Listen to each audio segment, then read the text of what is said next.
Hello and welcome to our channel. Today, we're going to discuss one of the most significant events in modern British history, Brexit.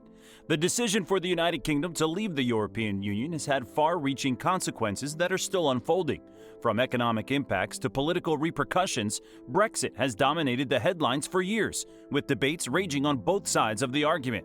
In this video, we'll take a closer look at Brexit's aftermath, including the challenges and opportunities it presents for the UK and the EU. We'll also explore how the public's opinions have shifted over time and whether Bregret could become a reality. As geopolitical events continue to shape the world around us, we believe it's more important than ever to stay informed about the latest developments. Our channel covers not just Brexit, but also a range of topics including finance, commodities, and precious metals. So, if you're interested in keeping up to date with global events and their impact on the world around us, don't forget to subscribe to our channel. Let's get started.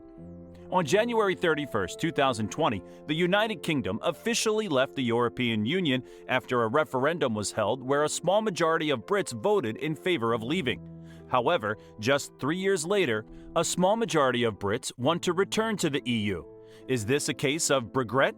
7 years ago, a referendum was held in the UK to decide whether they should remain a part of the EU or not.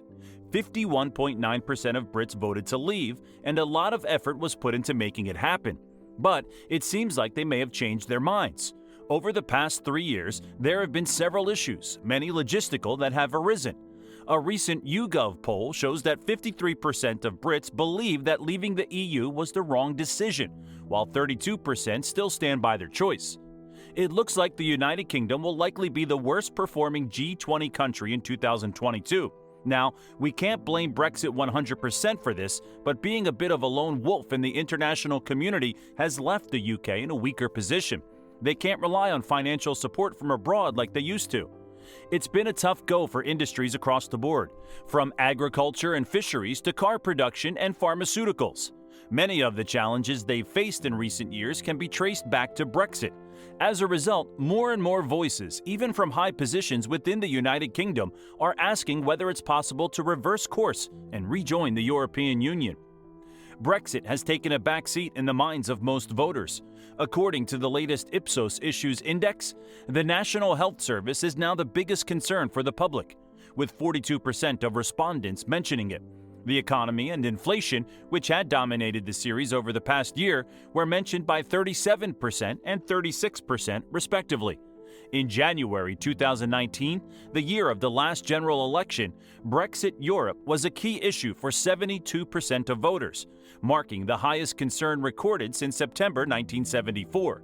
However, this number plummeted to 6% by October 2022.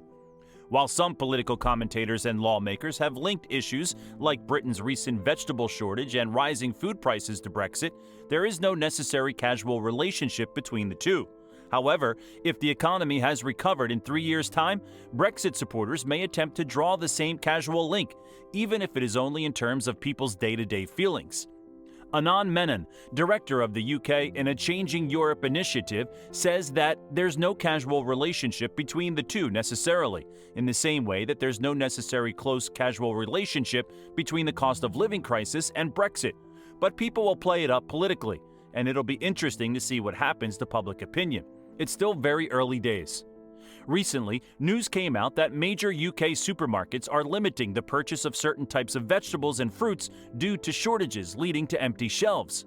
Tesco, the largest UK supermarket chain, has restricted the purchase of tomatoes, peppers, and cucumbers to 3 items per customer.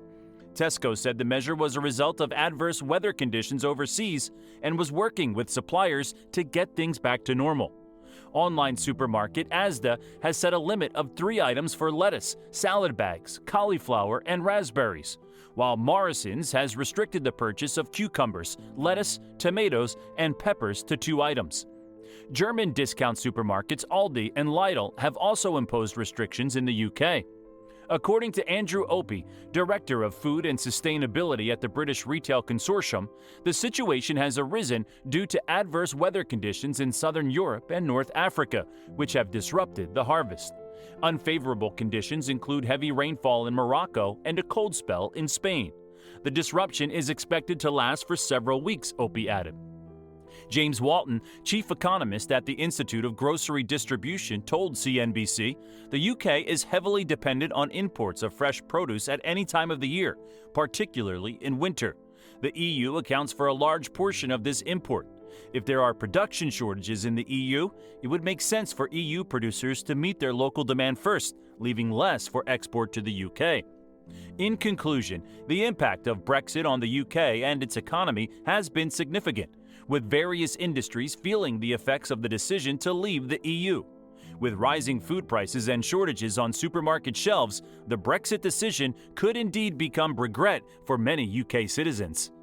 We at Geopolitics and Money believe it's essential to stay informed about such significant geopolitical events and their political impact on finance, commodities, and precious metals.